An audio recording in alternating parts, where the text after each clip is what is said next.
Proclamación del Santo Evangelio de Jesucristo según San Juan.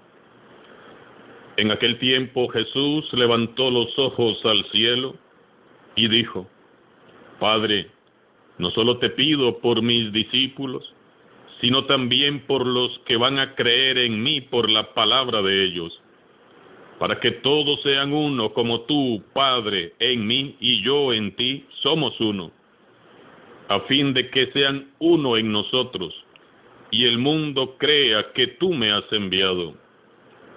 Yo les he dado la gloria que tú me diste, para que sean uno, como nosotros somos uno, yo en ellos y tú en mí, para que su unidad sea perfecta, y así el mundo conozca que tú me has enviado y que los amas, como me amas a mí. Padre, quiero que donde yo esté, estén también conmigo los que me has dado, para que contemplen mi gloria, la que me diste, porque me has amado desde antes de la creación del mundo. Padre justo, el mundo no te ha conocido, pero yo sí te he conocido, y estos han conocido que tú me has enviado. Yo les he dado a conocer tu nombre, y se los seguiré dando a conocer, para que el amor con que me amas esté en ellos, y yo también en ellos. Palabra del Señor. Seguimos recorriendo las páginas hermosas y gloriosas del libro de los Hechos de los Apóstoles. Hoy encontramos a Pablo frente al Sanedrín. Pablo fue detenido en Jerusalén, entre otras cosas como medida de seguridad, y para protegerlo de un disturbio que contra él levantaron los judíos que amenazaban con lincharlo en las afueras del templo. Pablo, Pablo, en todas partes te querían apedrear. Esta vez su cautiverio durará varios años. Pablo estuvo preso en Jerusalén, en Cesarea y finalmente en Roma. La historia de Pablo en esta tierra comienza a precipitarse hacia un inminente final. Pero en su historia a la eternidad, Pablo apenas comienza su ascenso. Ahora está en presencia del Sanedrín y del tribuno romano, que quiere enterarse de los motivos de tanto odio hacia Pablo. Si contemplamos la escena, descubriremos algo muy hermoso. Observemos bien los detalles. Veamos la convocatoria de las más altas autoridades judías y romanas. Escuchemos las acusaciones. Miremos al acusado sin grilletes. Escuchemos el interrogatorio, los testigos de cargo, todo. Viendo y escuchando a Pablo, vemos de nuevo a Jesús ante los tribunales. Hay un vínculo tan profundo e íntimo entre el maestro y aquel discípulo. De eso se trata el apostolado, de vivir el Evangelio a cabalidad, asumiendo los mismos riesgos y peligros que enfrentó el mismo Jesús, hasta las últimas consecuencias. Pablo bien pudo negociar, pudo retractarse, pudo disculparse y librarse de aquellas cadenas y de aquella cárcel, pero no lo hizo. Su vida era Cristo y estaba dispuesto a ir por Él y con Él hasta el final. Lo que sí hizo en esta ocasión fue actuar con gran astucia y sabiduría. Dice el texto: como Pablo sabía que una parte del Sanedrín era de saduceos y otra de fariseos, exclamó: hermanos, yo soy fariseo, hijo de fariseos, y me quieren juzgar porque espero la resurrección de los muertos. Apenas dijo esto, se produjo un altercado entre fariseos y saduceos, que ocasionó la división de la asamblea, porque los saduceos niegan la otra vida, sea de ángeles o de espíritus resucitados, mientras que los fariseos admiten ambas cosas. Estalló luego una terrible gritería y algunos escribas del partido de los fariseos se pusieron de pie y declararon enérgicamente: nosotros no encontramos ningún delito en este hombre. El alboroto llegó a tal grado que el comandante, temiendo que hicieran pedazos a Pablo, mandó traer a la guarnición para sacarlo de allí y llevárselo al cuartel. Los saduceos no creían en la resurrección de los muertos, mientras que los fariseos sí. Pablo, efectivamente, y como todos recordamos, antes de vivir su conversión, era un fariseo exacto y puro, hijo de padre fariseo. Por tanto, la acusación hecha contra Pablo por creer en la resurrección de Jesús era nula.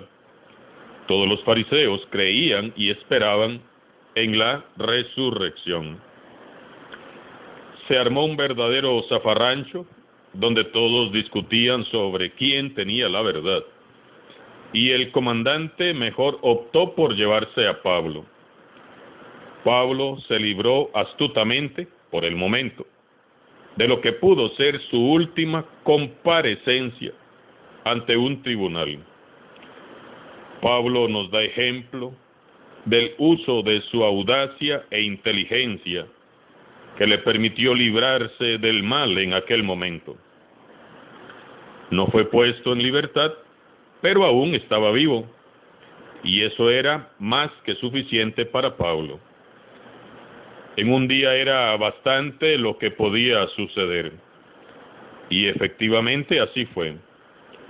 En la noche siguiente se le apareció el Señor Jesús a Pablo y le dijo: ten ánimo, Pablo, porque así como en Jerusalén has dado testimonio de mí, así también tendrás que darlo en Roma. Pablo debió de tener en aquella celda sus horas de angustia y soledad, sus horas negras. Pablo sabía que la muerte lo rondaba y muy de cerca.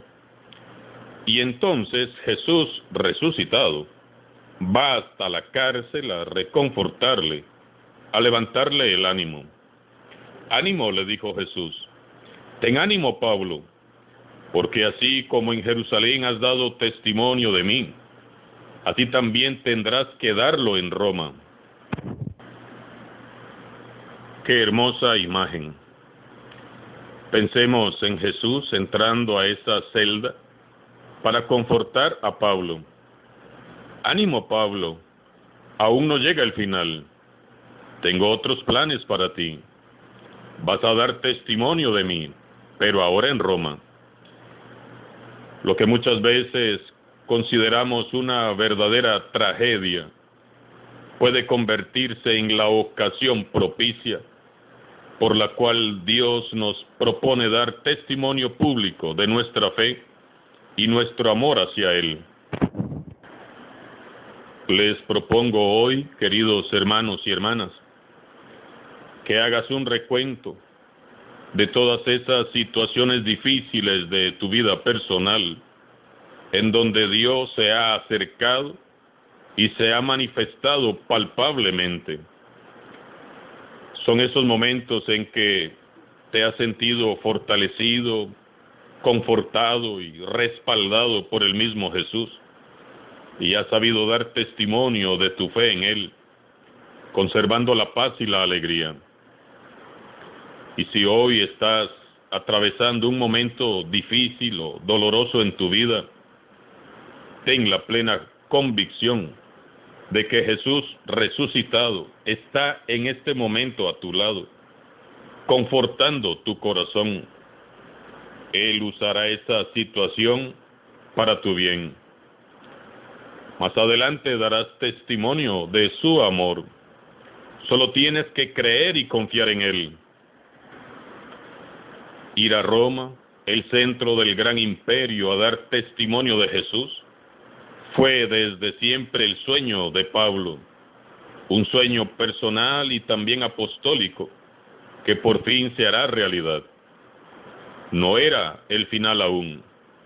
Pablo, aún encadenado y encarcelado, tenía mucho que hacer. Si queremos ser apóstoles verdaderos como San Pablo, debemos de arriesgarlo todo para ser testigos del Señor. Hasta la vida misma debemos de jugarnos por amor a Él. Sabemos bien que los caminos que vamos a recorrer estarán sembrados de muchas dificultades y espinas, con alguna que otra rosa, pero eso sí, siempre gozaremos de la compañía reconfortante del Señor Jesús, vivo y resucitado, que nos va a sostener y animar sobre todo en los peores momentos. Como hemos visto, Jesús no es un ente lejano que permanece indiferente a nuestras realidades. En el Evangelio de hoy lo confirmamos. Jesús nos ama y está a nuestro lado. Ayer yo les decía que en su despedida nos tuvo en cuenta a nosotros. Pues bien, hoy lo hemos escuchado. Padre, no solo te pido por mis discípulos, sino también por los que van a creer en mí, por la palabra de ellos, para que todos sean uno. Nosotros hemos creído en el testimonio de Pedro, de Juan, de Pablo y los demás apóstoles que aseguran en sus escritos haber visto con sus ojos a Jesús resucitado. Nosotros estábamos en la mente y el corazón de Jesús en la noche de aquel Jueves Santo. En el corazón de Jesús estábamos todos. Estaba usted y estaba yo. Y seguimos estando. Y si afinamos bien el oído, escucharemos el deseo más profundo de su corazón. Padre, que todos sean uno como tú y yo somos uno. Nada más lejos de la realidad que vivimos. Estamos viviendo en un tiempo de división familiar. Los hijos en contra de los padres en contra de los hijos, los esposos divididos, división en los trabajos, división en las escuelas y colegios, donde se clasifica a las personas según sus medios y no según sus capacidades. División en los centros médicos, donde se atiende a los enfermos de acuerdo a sus posibilidades económicas. Divisiones por todas partes. Pero lo más triste de todo es constatar que hay también división en los distintos ministerios de la Iglesia. Nuestra Iglesia debe volver a su esencia y ser la Iglesia que Jesús anheló. Este es su proyecto de salvación. Y en este proyecto está contemplado que vivamos en unidad. La unidad es el camino. No puede cada uno andar por ahí trazando su propio camino. Solo hay un camino que lleva al cielo y se llama Jesús.